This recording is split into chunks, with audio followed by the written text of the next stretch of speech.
नमस्कार दोस्तों। बहुत बार हम लोग सुने हुए या देखे भी होंगे कि मम्मी अपने बच्चे को हॉस्पिटल लेके जाती है और सबसे कॉमन कंप्लेन क्या होता है कि बच्चे को बुखार हो गया है। बुखार या फीवर एक आम कंप्लेन लोगों में दिखाई पड़ता है। हर किसी को कभी ना कभी बुखार तो हो ही जाता है। बुखार या फीवर या फिर इसको मेडिकल टर्म्स में पायरेक्शिया भी बोलते हैं। बुखार के कई सारे कारण हैं। उन सारे कारणों में से सबसे जो आम है या फिर कॉमन है, इन्फेक्शन का हो जाना, चाहे वो वायरल हो, बैक्टीरियल हो या फिर पैरासाइटिक हो। कभी भी इन्फेक्शन अगर बॉडी में हो जाता है तो बॉडी का जो इम्यून सिस्टम है या फिर हमारे बॉडी के अंदर जो रोग प्रतिरोधक जो शक्ति है, जो इम्यून सिस्टम है, वो फाइट करने की कोशिश करता है और उसके चलते बॉडी में ढेर सारे केमिकल्स पैदा होते हैं। इन केमिकल्स को पायरोजेंस या फिर इंटरल्यूकिन्स कहते हैं। इंटरल्यूकिन्स जब बॉडी का हाइपोथैलेमस, एक ऑर्गन होता है जो हाइपोथैलेमस है, वो एक ब्रेन का एक पार्ट है। जब कभी ये सब केमिकल्स इंटरल्यूकिन्स जब ब्रेन तक पहुंचते हैं तो ब्रेन में वो हाइपोथैलेमस को स्टिमुलेट करते हैं और उसके बाद हाइपोथैलेमस क्या करता है, जो बॉडी का जो असल टेम्परेचर रहता है उस टेम्परेचर को वो बढ़ा देता है।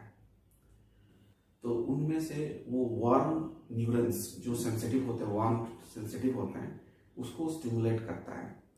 तो उसके चलते हमारे बॉडी का टेम्परेचर बढ़ने लगता है और बाद में स्वेटिंग होने लगता है, क्योंकि बॉडी चाहता है कि बॉडी अपने फिर से नॉर्मल टेम्परेचर में आने की कोशिश करता है, इसलिए स्वेटिंग होता है। डेफिनेशन क्या है? डेफिनेशन क्या है, बहुत हम लोग जान लें कि ये सब कारण क्या है। फीवर का डेफिनेशंस क्या है?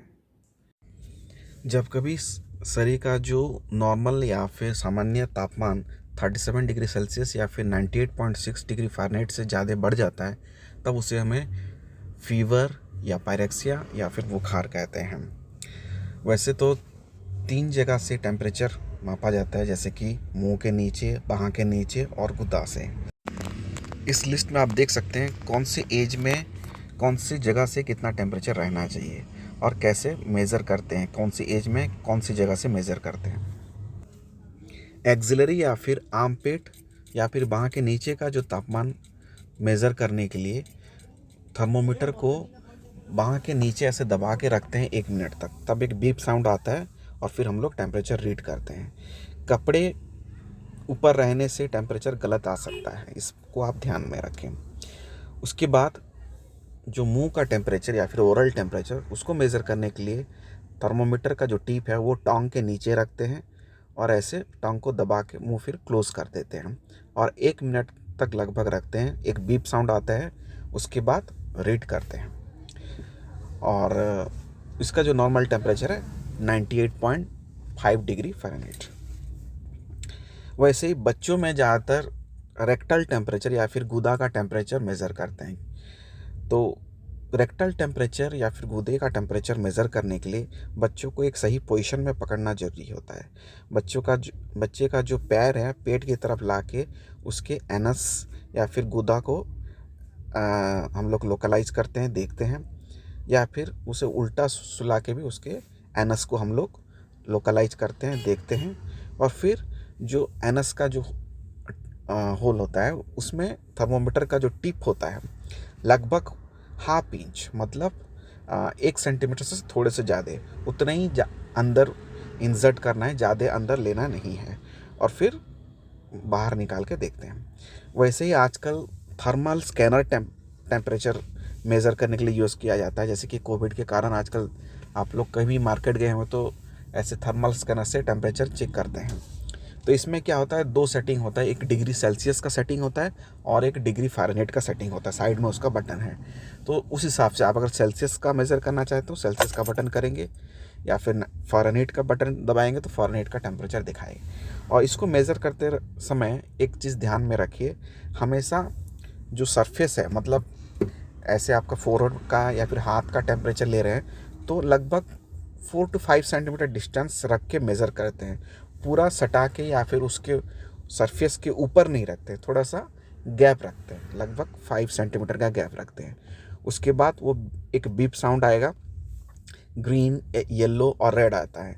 ग्रीन मतलब नॉर्मल टेम्परेचर, येलो मतलब थोड़ा सा बढ़ा हुआ, रेड मतलब हाई टेम्परेचर या फिर फीवर है बोल के पता चलता है। उस हिसाब से इसका जो लाइट चेंज होता है।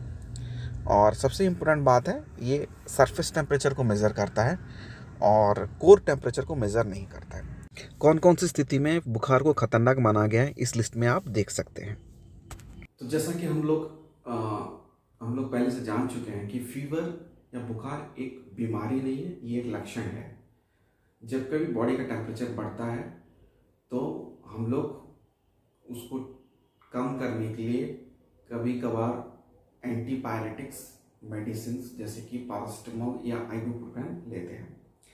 आमतौर पे अगर टेम्परेचर माइल्ड या मॉडरेट हो, मतलब 103-4 डिग्री फ़ारेनहाइट से अगर कम हो या फिर 38 डिग्री सेल्सियस से अगर कम हो, तो हम लोग medicine over the counter medicine ले सकते हैं 2-3 दिन तक। लेकिन अगर बुखार 3 दिन से ज़्यादा हो, कम ना होता हो, या फिर टेम्परेचर बहुत ज़्यादा बढ़ जाता हो, जैसे कि 104 डिग्री फ़ारेनहाइट या फिर 40 डिग्री सेल्सियस से ज़्यादा बढ़ जाता हो, या फिर दूसरे कंडीशन जैसे मैंने पहले बता चुका हूँ, अगर ऐसा कोई फीवर हो तो हमें डॉक्टर की सलाह तुरंत लेनी चाहिए। और ये बता दूँ कि फीवर का जो मेडिसिन लेते हैं वो फीवर तो कम कर लेता है, लेकिन उसका जो जड़ की बीमारी है उसे वो ठीक नहीं कर पाता, तो उससे एक टेम्पररी रिलीफ मिलता है। तो इसके लिए डॉक्टर की सही सलाह टाइम पे लेनी चाहिए। फीवर आमतौर पे टेम्परेचर बढ़ता है तो थोड़ा बहुत इम्यून सेल्स एक्टिव होते हैं, लेकिन वो उसके कारण बीमारी पूरी तरह से ठीक नहीं होता है। तो बीमारी को ठीक करने के लिए सही ट्रीटमेंट कर लेना जरूरी होता है, और ऐसे बिना डॉक्टर की सलाह से बहुत दिन तक मेडिसिन नहीं लेनी चाहिए, क्योंकि लीवर और किडनी डैमेज होने का रिस्क रहता है। तो मेरा यही आपको एडवाइस रहेगा कि जब कभी आपका टेम्परेचर माइल्ड बढ़ता है, साधारणतः वायरल फीवर की वजह से होता है, जो कि उसके कारण एंटीबायोटिक्स लेने की ज़रूरत नहीं है। आप साधारण पैरासिटामोल अपने डोज के हिसाब से ले सकते हैं, और पानी पिए सही तरीके से, और खाना ठीक रखें, और रूम का टेम्परेचर मेंटेन रखें, कोल्ड स्पॉन्जिंग करें। ये सबसे आपको आराम मिल सकता है। लेकिन अगर टेम्परेचर बहुत ज़्यादा बढ़ जाता है या फिर कुछ स्पेसिफिक कंडीशन जैसे मैंने पहले बताया, तो डॉक्टर की सलाह जरूर लें और मेडिसिन्स कम से कम यूज़ करें, क्योंकि उससे आपका लीवर और किडनी डैमेज होने का रिस्क रहता है। तो फीवर के बारे में कुछ भी अगर डाउट हो, आप मुझे मैसेज कर सकते हैं।